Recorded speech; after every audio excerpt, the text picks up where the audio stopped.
Hi there. In today's episode of the Leaders Kitbag, we're talking about the good old feedback sandwich.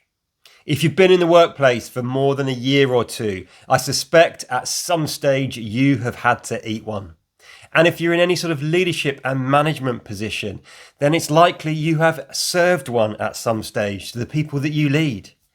And if you don't know what the feedback sandwich is, it's when we sandwich a piece of developmental or perhaps negative feedback between two positives on the assumption or belief that that is a good way to deliver feedback. When the reality is, many of those assumptions are false. And that's what we're going to talk about in this episode of the Leaders Kitbag. Why those assumptions are false. We're going to look at some of the empirical evidence around the feedback sandwich. And at the end, I've got one obvious, perhaps, solution that will help you give feedback in a way that lands much better, much more effectively with the people that you lead. Hey, I'm Ben Morton. I'm a leadership trainer, executive coach, and keynote speaker. And I specialize in working with business professionals who are moving into more senior leadership roles and who are committed to being the very best leader they can possibly be. So, to the feedback sandwich. It's largely based on three key assumptions for us as leaders when we're thinking about using this technique. Number one is that we assume that it's easier for people to hear the negative feedback if it comes with a positive or two. But that's largely false. If you ask people, how would you like to receive some negative or developmental feedback? My experience suggests that most people will say, just give me the meat. Just give me the feedback and don't worry about sandwiching it between two pieces of positive. So that's the first assumption, that it's easier to receive the negative with some positive. The second assumption is that it gives a balanced approach.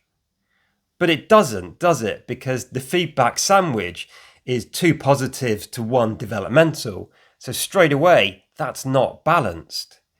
And then if we continue this supposed logic around it being balanced feedback, it doesn't hold up, because let me ask you a question.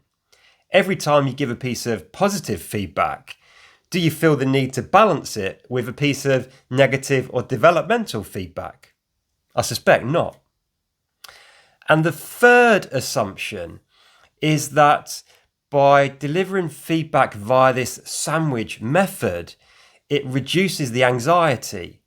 But that's likely to be flawed as well, because as the server of the sandwich, if you know you're going to have to deliver some sensitive developmental feedback, it's likely you might start waffling or saying extra words and adding extra flavor to the positive because you're trying to delay giving the developmental or negative feedback. So that will make you more anxious. It will create the very thing you're trying to avoid. And if the feedback sandwich is your standard operating procedure as a leader or your modus operandi, then the people you're about to serve the sandwich to know what's coming after this lovely piece of positive feedback is the meat, the piece where they need to get better or the thing that they've not done correctly. So that creates anxiety for them as well. So these key three assumptions that the feedback sandwich is built upon probably don't stand up. And then what's the empirical evidence and research around this? Well, actually, looking into it, there's very little.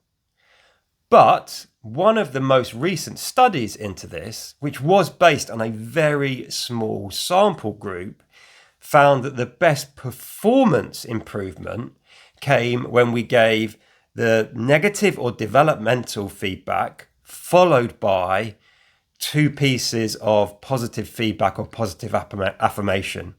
So it's almost meat, bread, bread stacked on top of each other.